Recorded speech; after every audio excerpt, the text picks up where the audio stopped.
L'histoire de la théorie de l'évolution est une quête pour comprendre les origines de la vie et la diversité des espèces.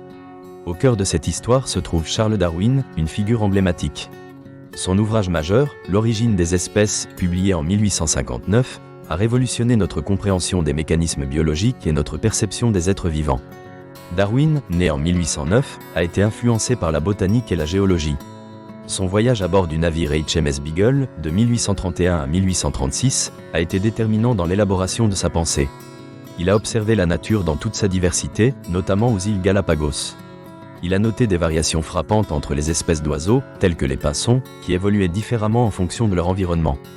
Charles Darwin a introduit le concept de la sélection naturelle.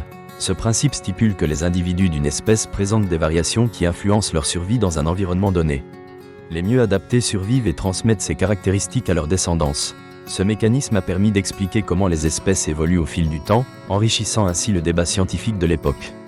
Cependant, les idées de Darwin n'ont pas été immédiatement acceptées.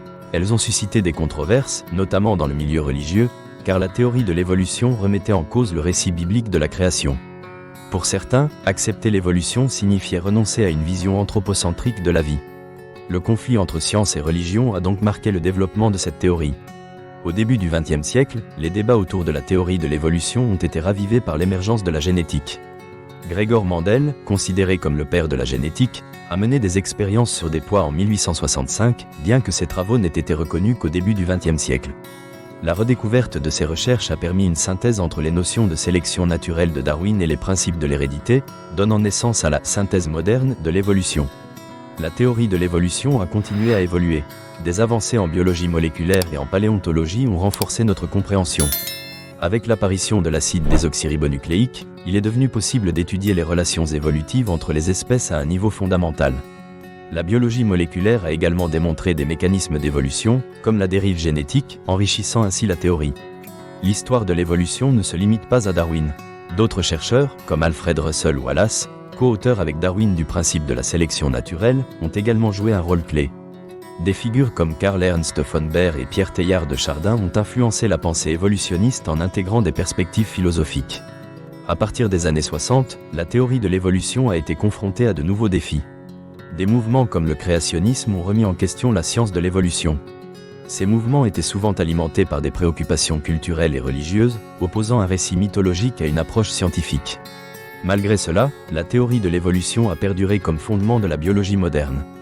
Les scientifiques continuent d'explorer l'évolution des comportements, les interactions écologiques et les biomes, ajoutant des dimensions supplémentaires à notre compréhension. Aujourd'hui, la théorie de l'évolution est reconnue comme un cadre conceptuel interconnectant toutes les disciplines de la biologie. Elle constitue un outil puissant pour expliquer les adaptations et les relations phylogénétiques. Les biotechnologies, par exemple, ne peuvent être dissociées des principes évolutionnistes. Les scientifiques utilisent la sélection naturelle pour développer de nouvelles thérapies et améliorer la résistance des cultures. En conclusion, l'histoire de la théorie de l'évolution, bien qu'ancrée dans la figure de Darwin, s'inscrit dans un contexte plus large. Elle représente un débat scientifique continu s'étendant sur plusieurs siècles. La synthèse moderne, le rôle de la génétique et les avancées technologiques ont prouvé et enrichi la robustesse de la théorie. Aujourd'hui, la théorie de l'évolution est au cœur de notre compréhension du monde vivant.